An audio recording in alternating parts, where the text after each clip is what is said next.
Hoy ha corrido el champán en Mallorca, en Valladolid, y no es para menos. 144 millones ha dejado el sorteo del Euromillones en esta localidad vallisoletana. Los agraciados, todos ellos, de un total de 15 amigos, entre los que está el dueño del bar, que ha repartido la suerte.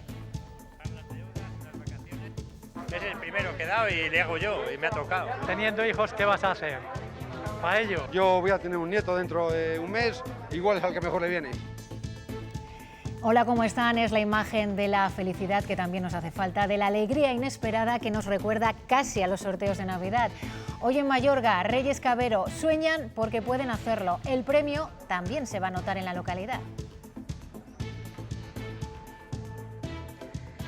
Buenas tardes. Se notará porque, como suele decirse también en Navidad, ha quedado muy repartido. Han sido 15 los vecinos de esta localidad los que han apostado y han sellado ese único boleto que ha sido premiado de primera categoría en toda España. Así que en esta mañana ha sido tiempo de echar cuentas y hacer planes. Hay más asuntos en este día. En la Audiencia Nacional, juicio a la exjefa de ETA, Soledad Iparraguirre Amboto. Se le acusa de ser la autora intelectual del asesinato en León en 1995 del comandante Luciano Cortizo. Madrid, Daniel de la Fuente. ¿Qué pena se pide para ella? Pues el total de las acusaciones piden 122 años de prisión para ella. El delito más grave que se le achaca es el de asesinato terrorista contra un miembro de las Fuerzas Armadas, por el que se piden 30 años de prisión. Por su parte, Iparraguirre, cuando se le ha preguntado por esos hechos, por su participación, esto es lo que ha respondido. ¿Usted ha ordenado en algún momento la realización de este? ¿Ha vigilado usted la realización? ¿Ha tenido conocimiento? ¿Ha ayudado? ¿Usted ha dado armas? ¿Ha dado instrucciones? No. En 2019 se detectaron 21 casos de fraude en el cobro de la renta garantizada de ciudadanía. La Gerencia de Servicios Sociales paga 9.000 al mes. El Consejo de Cuentas reclama más personal para hacer el seguimiento. La sanidad empieza a resentirse del rebrote en Lleida y la mascarilla será también obligatoria en Ordizia, en medio de la controversia con la OMS sobre la transmisión o no del virus por el aire. Hoy nos explican cómo debe regenerarse en espacios cerrados. Mensaje de tranquilidad de los colegios concertados a las familias de la comunidad. La Consejería subvencionará la adaptación a los protocolos en septiembre. No habrá tasa COVID. No se puede demandar a las familias, repercutir en las familias ningún coste económico surgido de la crisis, con lo cual, bueno, yo creo que en ese sentido, tranquilidad a las familias y trasladarles el compromiso de la Consejería. Reconocimiento en Valladolid a 4 víctimas de la guerra civil y la dictadura franquista. Esta reparación la recoge la Ley de Memoria Histórica. El Gobierno, confirma Carmen Calvo, trabaja ya en su reforma y en dotarla de más financiación.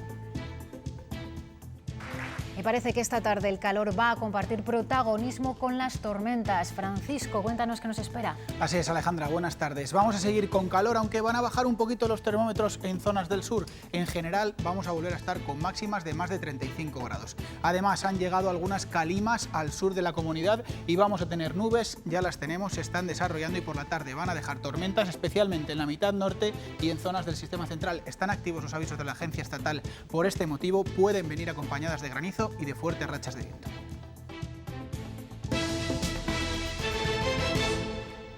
La Consejería de Familia detectó el año pasado fraude, falseamiento u ocultación de datos en 21 expedientes de la renta garantizada de ciudadanía, en una nómina mensual de 9.000 prestaciones.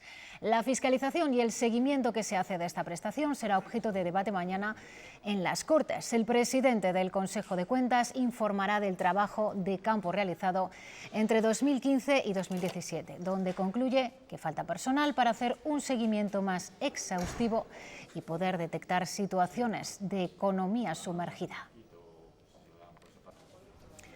El alcalde de Maíde, en la provincia de Zamora, condenado a 1 año y medio de cárcel y 9 de inhabilitación por prevaricación administrativa. El Tribunal Superior de Justicia de Castilla y León confirma la sentencia que en su día dictó la Audiencia Provincial de Zamora. El juzgado número 2 de Zamora en el pasado mes de febrero condenaba al alcalde de Maide, Roberto Cisneros, a 1 año y medio de cárcel y 9 años de inhabilitación por prevaricación. El alcalde había firmado y autorizado la construcción de una nave de aperos en el término municipal. Sin embargo, el informe de la Diputación era contrario. Señalaba que más que una nave de aperos, la construcción parecía toda una vivienda. Por eso el alcalde ha sido condenado, aunque también ha señalado ya que va a recurrir esa decisión ante el Supremo.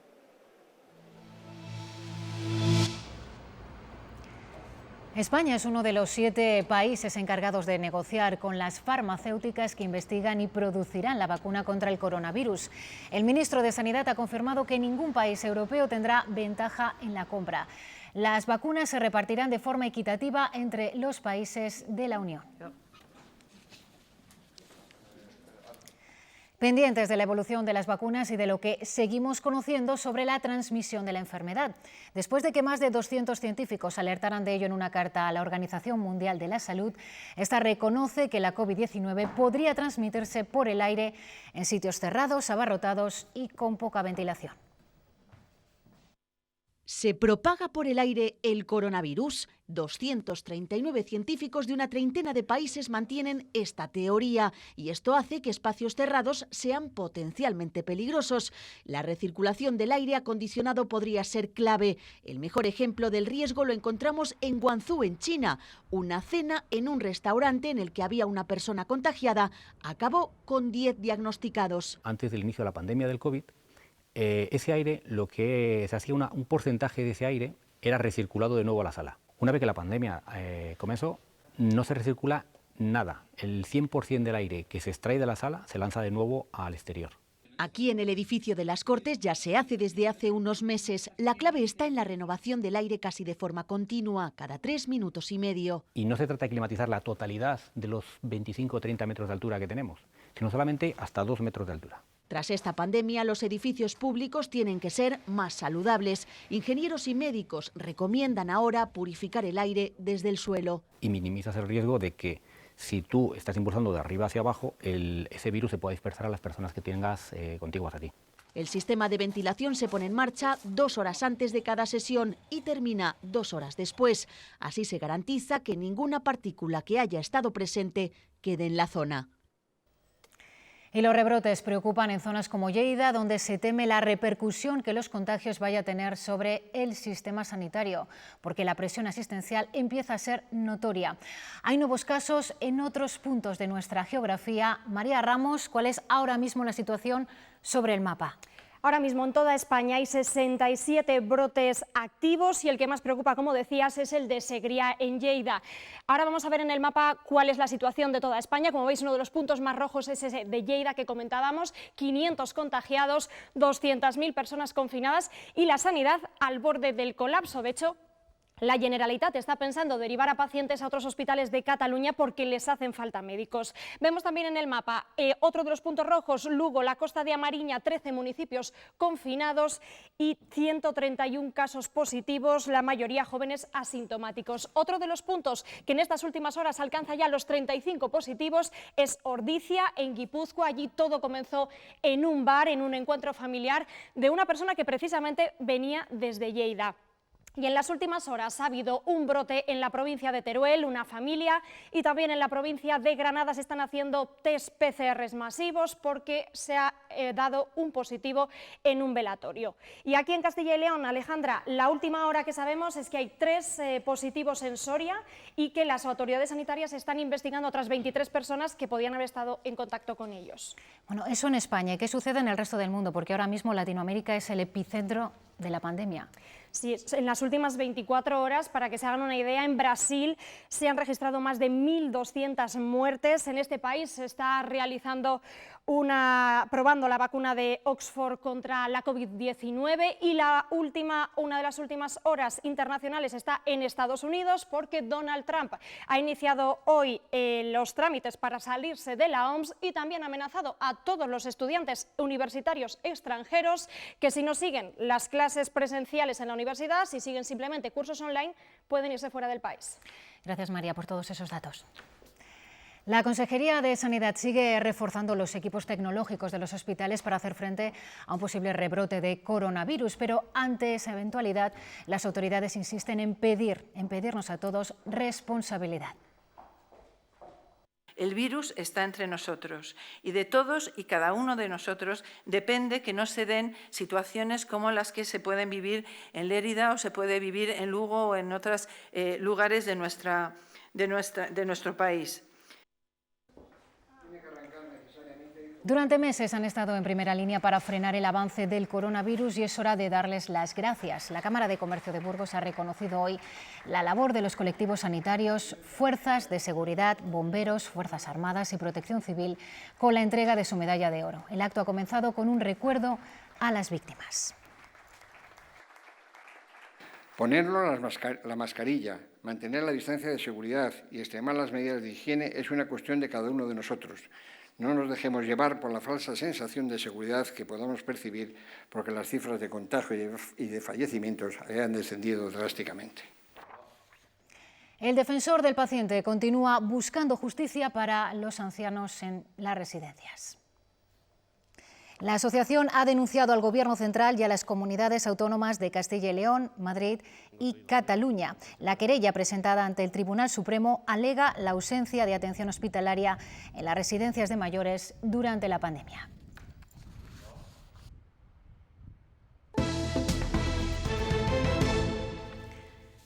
«25 años después, la exjefa de ETA, María Soledad Iparraguirre Amboto, se sienta finalmente en el banquillo por ordenar el asesinato en León del comandante Luciano Cortizo. Es el primero de los 12 juicios que le esperan en España después de haber sido extraditada desde Francia el año pasado.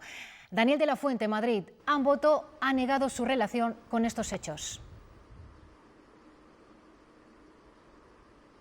Sí, ¿qué tal? Buenas tardes. Cuando ha sido preguntada ha dicho que no tenía nada que ver ni que proveyó de armas y explosivos para que se realizara ese atentado, ese asesinato. En la misma línea ha habido otros 2 miembros de la banda terrorista que han comparecido hoy por videoconferencia y han dicho que no conocían a la ex líder de ETA y han dicho que no tenían tampoco nada que ver con estos hechos que hoy tenían aquí lugar.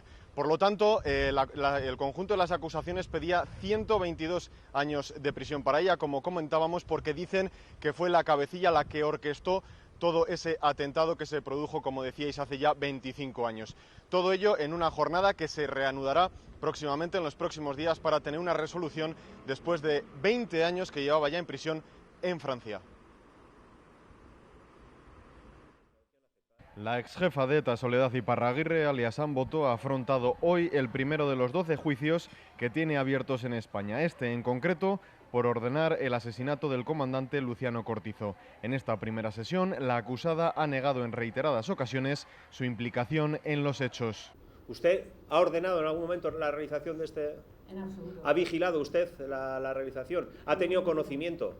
No. ¿Ha ayudado? ¿Usted ha dado armas? ¿Ha dado instrucciones? No. Usted no tiene absolutamente nada que ver. Nada que ver. También han sido llamados a declarar por videoconferencia Ivonne Echezarreta y Agustín Almaraz, 2 miembros de la banda terrorista que, siguiendo la línea de Iparraguirre, han negado su relación con la acusada. Contestó cuando le habían preguntado sobre las relaciones con Amboto y usted dijo que sí, que había tenido contacto con ella en el sur de Francia.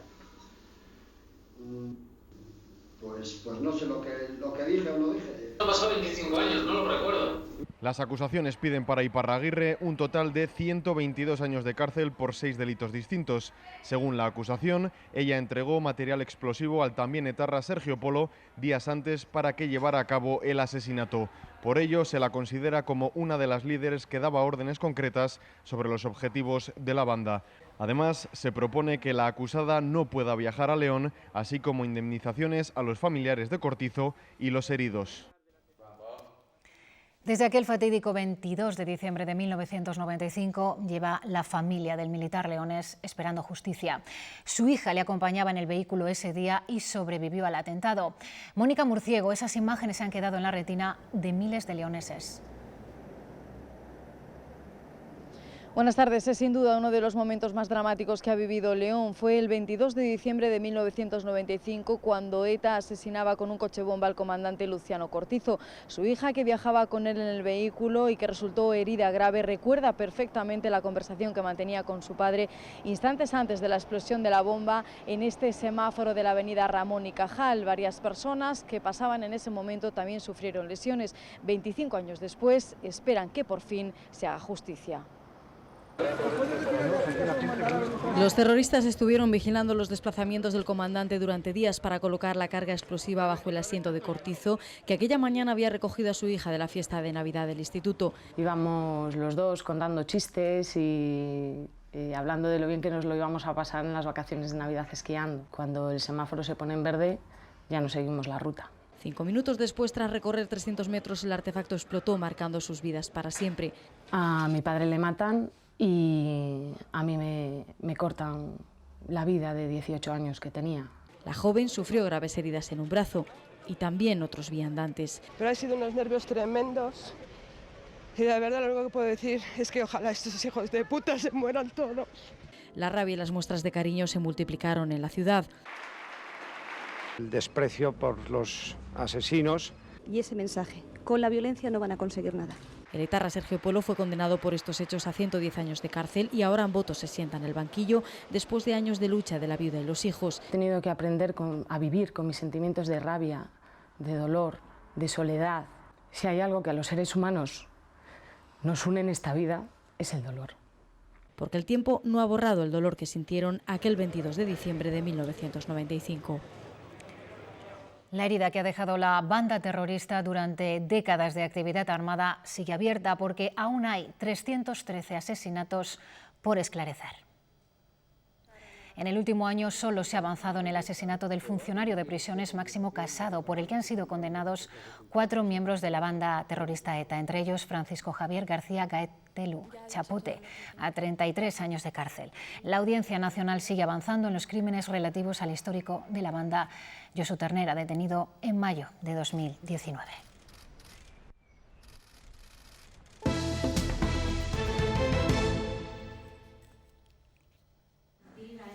La que fue diputada de Ciudadanos en el Congreso por Valladolid, Soraya Mayo, se incorpora a la dirección del Instituto Tecnológico Agrario. El Itacil era una de las entidades sobre las que la formación naranja había puesto el foco para su supresión o transformación. Ahora, vía comunicado, Ciudadanos se desmarca de la polémica y atribuye el nombramiento al consejero de Agricultura, lo que deja ver una vez más las diferencias entre el partido y los miembros de Ciudadanos en el gobierno de la Junta. Las críticas de la oposición han llegado de inmediato. Esta es la regeneración y el cambio del Partido Popular y de Ciudadanos en Castilla y León. Esta es la regeneración y el cambio del señor Mañueco y el señor Igea. No tienen vergüenza, no tienen remedio y desde luego nos van a tener absolutamente enfrente al Partido Socialista de Castilla y León. A mí me gustaría saber cuál es el criterio del señor Igea para este nuevo dedazo de Soraya Mayo en el Itacil, que, insisto, es una administración paralela como un templo y que en lugar de eliminarla, Ciudadanos está contribuyendo a engordarla. En más asuntos, el protocolo de seguridad ante la COVID-19 trae de cabeza a los equipos directivos de colegios e institutos. Las medidas que ha anunciado finalmente la Consejería han cambiado respecto a lo que se había pedido en un primer momento a los centros concertados, que tienen que reelaborar sus propios planes. Lo que estamos haciendo un poco ahora, dando vueltas por el colegio, imaginando los espacios y viendo cómo poder cumplir esas condiciones. De lo que pone en el papel, que al final es la teoría, la práctica, pues hay una pequeña diferencia, ¿no? Porque luego el día a día de un colegio, de tantos niños, aquí estamos hablando alrededor de, entre alumnos y profesores, de casi 450-500 personas. Al final, el próximo curso no se rebajan las ratios de alumnos y los grupos burbujas solo afectarán desde los 3 a los 6 años. En los colegios concertados respiran aliviados. Si antes hablábamos de un máximo de 20 alumnos, ahora hablamos de un máximo de 25. Y si antes hablábamos de máximo hasta cuarto de primaria, ahora estamos hablando hasta primero de primaria, con lo cual, pues las necesidades van a ser menores. Con estas condiciones, una decena de escuelas católicas de Castilla y León pueden tener problemas de falta de espacio para hacer esos desdobles. A lo mejor no tienen 25, tienen 26 o 27 por necesidades de escolarización. Entonces, ahí no se va a permitir que excedan en ninguna forma de 25. Entonces, ahí es donde hay que crear un aula nueva. Y calculan que necesitarán un centenar de profesores para garantizar la separación entre alumnos. Sobre todo en las áreas, en las asignaturas comunes, que es donde más alumnos puede haber, se necesitará un profesor extraordinario también. El gasto extraordinario de profesorado y de limpieza en la enseñanza concertada será subvencionado directamente por la Consejería de Educación. Va a haber alguna ayuda, pues sobre todo con el tema de las mascarillas y con el tema de la limpieza. La escuela concertada va a ser tratada en Castilla y León de forma igualitaria. En las familias no repercutirá ninguna tasa COVID.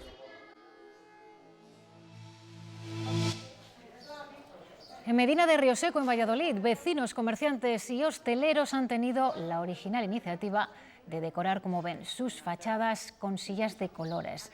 Nos invitan a quedarnos, a luchar contra la despoblación y también contra la pandemia. Algunos curiosos visitantes también relacionan esta idea con la costumbre de los pueblos de sacar este mobiliario a la calle para compartir largas conversaciones.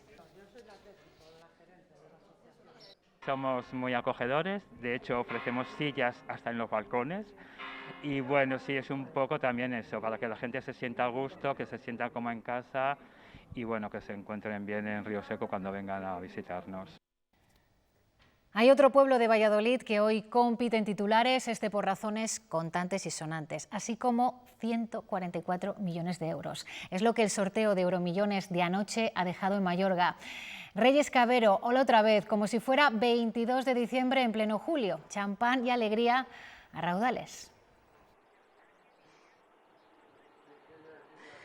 Buenas tardes de nuevo. Pues sí, como si fuera Navidad. Hoy el champán ha vuelto a regar estas calles de Mayorga y no es para menos porque aquí ha caído uno de los mayores premios de la historia de la lotería. 144 millones de euros por 225 euros de apuesta. 15 euros puso cada ganador. 15 vecinos de esta localidad que, por cierto, no solían jugar de forma regular, solamente lo hacían cuando había bote, como ha sido esta ocasión, y así lo hicieron, sellando el único boleto de primera categoría sellado en toda España. Entre los ganadores hay empresarios, autónomos, trabajadores, incluso, por ejemplo, el padre del alcalde. Todos ellos han celebrado hoy con inmensa alegría este premio, después, por cierto, también de unos meses que también han sido muy duros.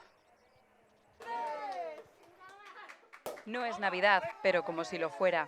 Hoy el champán ha regado la noche y la mañana en la localidad vallisoletana de Mayorga. Bueno, es que no nos hemos acostado directamente. En el bar central se selló el boleto acertante de primera categoría del Euromillones, del sorteo correspondiente al 7 de julio.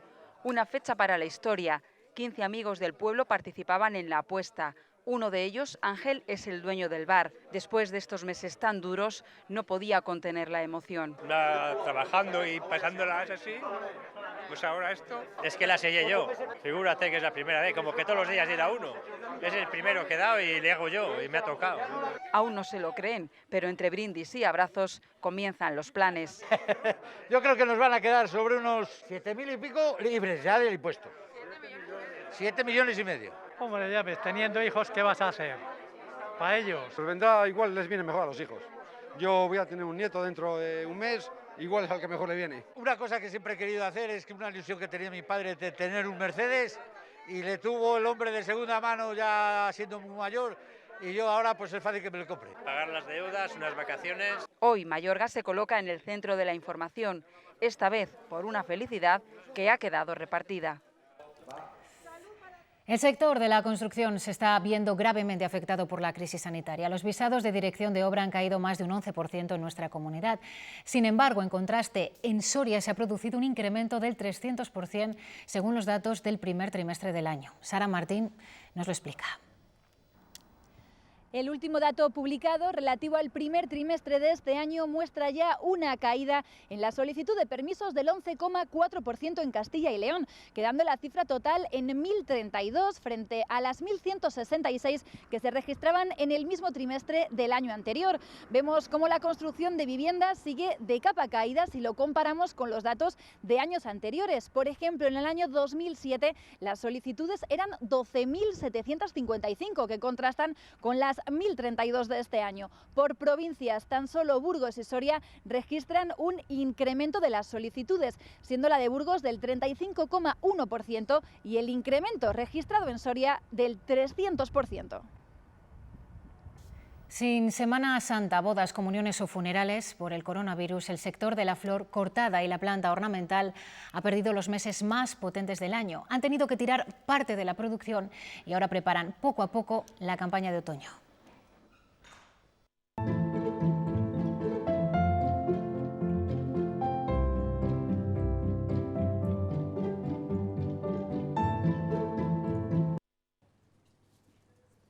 Para Virginia, cerrar su floristería en plena campaña de primavera era de lo peor que podía pasar. Fue tremendo porque nosotros teníamos muchísimo producto perecedero que no pudimos vender en ese momento. Entonces toda la flor la tuvimos que tirar. Al menos la venta por internet permitió dar salida a parte de sus productos. Sí que nos daba algo, pero sobre todo es el paso de la gente y la entrada de la gente. El 80-90% hemos dejado de vender. En estos 30.000 metros cuadrados de invernaderos continúan deshaciéndose de las plantas ya estropeadas que no han podido vender durante el parón. Ahora hacen hueco a la producción de cara a los difuntos o Navidad. Se veía una producción de primavera igual de 1 millón de unidades de petunias, de geranios y que iba todo para la basura. No se ha tirado lo que uno esperaba de tirar todo, pues igual se ha tirado un 20, un 30%.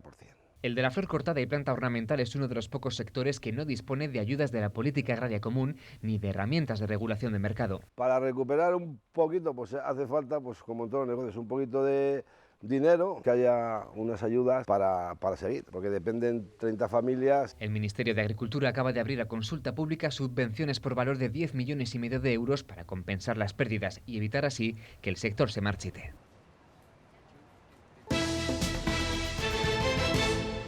El Ejecutivo quiere elaborar un nuevo proyecto de ley de memoria histórica. La norma actual es de 2007. Va a elevarlo al Consejo de Ministros a lo largo de este mes de julio, con el objetivo de dedicar más inversión pública a la recuperación de víctimas de la guerra y la dictadura. Habrá recursos públicos para un plan de exhumaciones por todo el territorio. También queremos restituir la ignominia que supone los juicios sin garantías de ningún tipo al que fueron sometidos muchas de estas personas que finalmente fueron ejecutadas. Vamos a trabajar en un banco de ADN que nos permita la identificación de estas personas. Vamos a resignificar el Valle de los Caídos una vez que el dictador ya no está. En esa línea de ensalzar la memoria histórica, la vicepresidenta ha querido estar presente hoy en un acto de reconocimiento que se ha hecho a 4 víctimas del franquismo de nuestra comunidad. Noemí Morante, ¿en qué ha consistido? Sí, muy buenas tardes. Es un acto simbólico en el que se reconoce que estas personas fueron víctimas de la guerra civil y del franquismo, que sufrieron persecución por motivos políticos e ideológicos. Hoy los familiares de Calixto, Aurelio, Saturnino y Florencio han recibido aquí en la sede de la delegación del Gobierno en Valladolid ese reconocimiento en un acto importante para ellos. Nos decían que se cierra así de alguna manera una herida abierta desde hace años. Gente que quiere pasar página y no, yo creo que es importante tener en cuenta todo porque forma parte de mi familia, de mi vida y de nuestra historia. Entonces es fundamental que para seguir adelante vayamos cerrando heridas y estas son heridas muy importantes. La de mi abuelo lleva 83 años abierta desde el 10 de abril del 37 y hoy cerramos eso. En el Ayuntamiento de Tordesillas, Aurelio García ejerció la labor de teniente alcalde. En octubre del 36 fue condenado a la pena de muerte acusado de rebelión militar. Simplemente reconocer, bueno, pues que mi abuelo era una víctima del franquismo, que él era una persona que fue elegida democráticamente aquí en el Ayuntamiento de Tordesillas y que simplemente lo que hizo fue defender la democracia. El reconocimiento, eso es lo que buscaba Asunción, una de las nietas de Aurelio que hoy ve cómo las heridas empiezan a curar. Y reconozco que cuando me llamaron por teléfono el otro día, para mí fue una emoción muy grande. Lo que tenemos es un dolor interno de ver a nuestras madres o a los padres lo que han sufrido. Yo recuerdo, me emociono porque como mi madre murió hace poco. La declaración de reparación llega 81 años después de la muerte de su padre, porque ellas, las hijas de Aurelio, no han podido verlo con sus propios ojos, a pesar de haber desenterrado y sacado a la luz documentos, recortes y fotografías. Pero hay muchas otras familias que siguen haciéndose preguntas. Gente que todavía sigue teniendo a sus padres, a sus abuelos, a sus tíos en las cunetas, y eso son heridas que están abiertas. A pesar de que hace 13 años se aprobó la Ley de la Memoria Histórica, aún sigue sin haber datos oficiales del número de desaparecidos víctimas de la Guerra Civil. De momento son 3.000 las fosas comunes documentadas en nuestro país.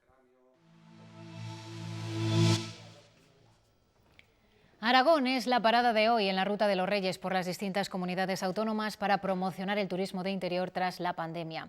Han visitado Jaca y el monasterio de San Juan de la Peña, donde han inaugurado su nuevo espacio expositivo. Más tarde se han reunido con representantes del sector turístico aragonés, que busca fortalecer su imagen tras los rebrotes sufridos en varias comarcas.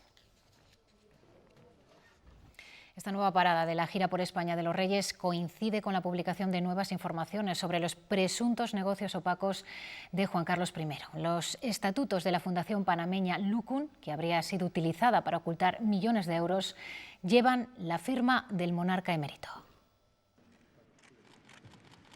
La firma del rey Juan Carlos en los estatutos de la Fundación Lucum prueba la relación del monarca con esta institución panameña que habría sido utilizada presuntamente como estructura opaca para ocultar capitales. El documento, publicado por un diario digital, está fechado en marzo de 2011 y establece a Juan Carlos I como primer beneficiario de la sociedad y a su hijo y actual monarca Felipe VI como segundo beneficiario. Estamos hablando de una causa que está fuera de nuestro país y estamos hablando de una situación que se refiere al pasado de la jefatura del Estado en la persona del rey emérito.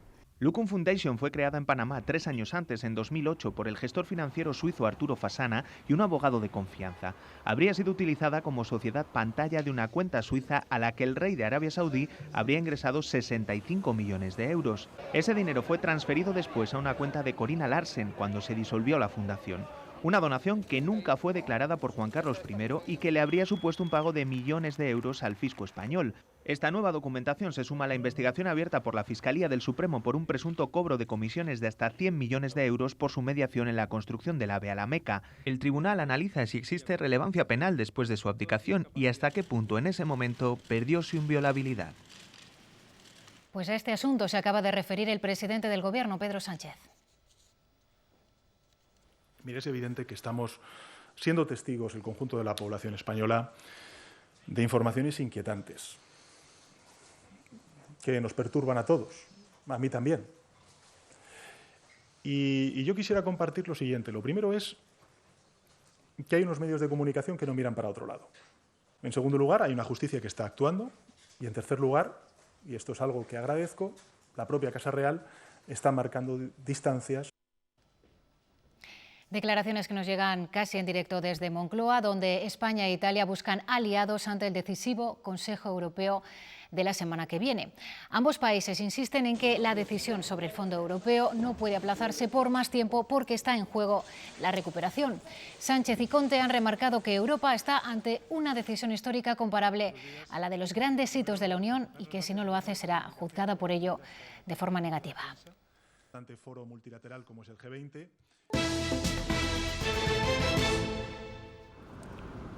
Prisión incondicional y sin fianza para 3 hermanos detenidos en Badalona por captar y adoctrinar a jóvenes para la yihad.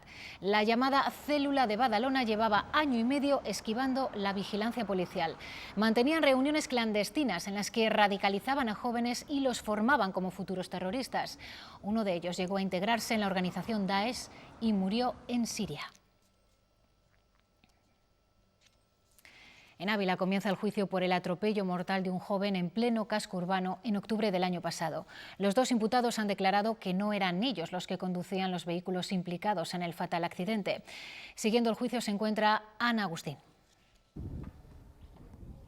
Este miércoles ha comenzado el juicio que se sigue contra 2 personas acusadas de atropellar mortalmente a un joven de 20 años en pleno centro de la ciudad y posteriormente darse a la fuga. Por estos hechos, que se remontan a la madrugada del pasado 6 de octubre, los acusados se enfrentan a penas de 6 años y medio de prisión cada uno de ellos y a una indemnización de 180.000 euros a la familia. En la sesión de hoy han declarado algunos testigos presenciales, también la forense que intervino en el caso y algunos policías que realizaron el atestado. El juicio continúa el próximo viernes.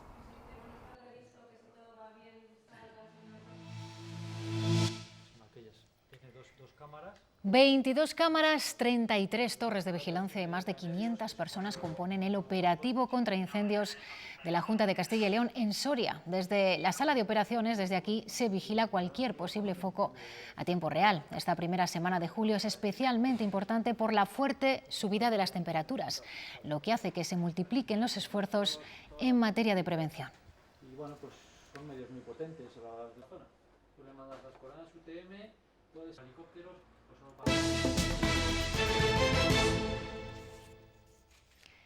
En el Museo de Segovia pronto podrán verse parte de los restos de la antigua Catedral de Segovia que se han hallado en las obras de remodelación de la plazuela del Alcázar, donde estaba ubicada antes de la Guerra de las Comunidades. En concreto se han depositado en este museo 17 piezas de este antiguo edificio medieval, la mayoría, como ven, sillares, fragmentos de pilastras y cornisas.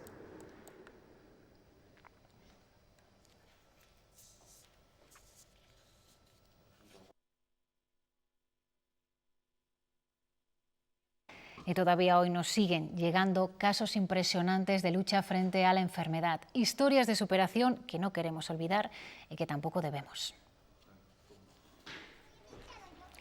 La última de estas historias la protagoniza Saturnino Martín, un soriano de 59 años que ha estado ingresado en el hospital de Soria 111 días, 81 en la UCI.